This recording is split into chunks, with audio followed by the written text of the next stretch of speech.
इन तस्वीरों को देखकर आज लोकतंत्र चहक रहा है, खिलखिला उठा है। इन तस्वीरों ने कश्मीर के लोकतंत्र के सूनेपन को आज पूरी तरह से खत्म कर दिया। ये भीड़ कह रही है कि कश्मीर बदल गया है। ये जोश कह रहा है कि अब गोलियां पत्थरों से नहीं, मतदान से बदलेगी कश्मीर की तकदीर। ये तस्वीरें कह रही हैं कि आतंकवाद नहीं, अब मतदान कश्मीर की नई पहचान है। अब कैसे कश्मीर बदल रहा है, उसके दो बहुत बड़े उदाहरण देख लीजिए। पहली तस्वीर हिजबुल मुजाहिदीन के आतंकी सलाहुद्दीन के गांव की है। समूचा गांव बम्पर मतदान के लिए उमड़ पड़ा। कल तक जहां गोली बंदूक आतंकवाद की बात होती थी, आज बैलेट के लिए हुजूम उमड़ा। दूसरी तस्वीर लश्कर के आतंकी उमर के भाई रौफ अहमद की है, जिन्होंने मजबूत लोकतंत्र के लिए श्रीनगर में मतदान किया। भाई से भी अपील की कि वापस आ जाए और लोगों से भी गुजारिश की कि मतदान करें। ये मेरी अपील है अपने भाइयों से कि आप यहाँ आ जाओ, अपना वोट डालो। ये हमारा हक है वोट डालने का। इस पत्थरबाजी में कुछ नहीं रखा है।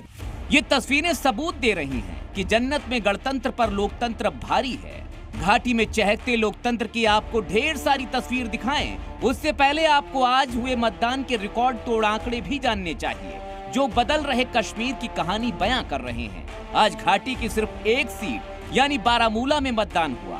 वहां दोपहर 3 बजे तक औसत 45% वोटिंग हुई, जिसमें से हंदवाड़ा में 53% तक वोटिंग हुई तो उरी में 50% तक वोटिंग हुई।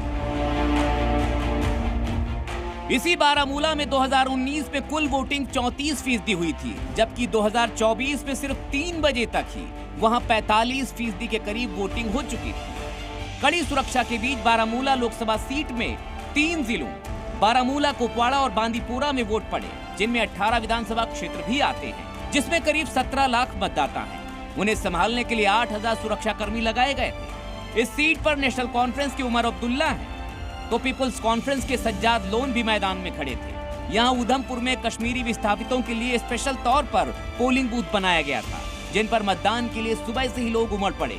तो बांदीपुरा में भी गजब का उत्साह दिख रहा है। रोजगार के लिए वोट डालना है, वोट जरूरी है, जमहूरियत के लिए जरूरी है वोट।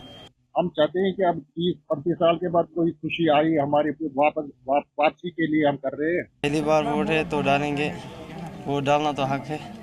अब देखते हैं क्या होगा आगे। अभी आप देख सकते हैं मतदान होना शुरू है, लेकिन यहाँ पर लाइन में लोग खड़े हुए हैं, मतदान करने के लिए यहाँ पर पहुँचे हैं। और इस कॉन्स्टिट्यूंसी की अगर हम बात करें तो लगभग 17 लाख से ऊपर जो है मतदाता हैं, जिन्हें अपने मत का आज इस्तेमाल करना है।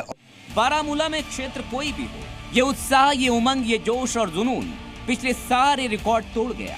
अभी तक का डेटा पहले ही रिकॉर्ड बना चुका है।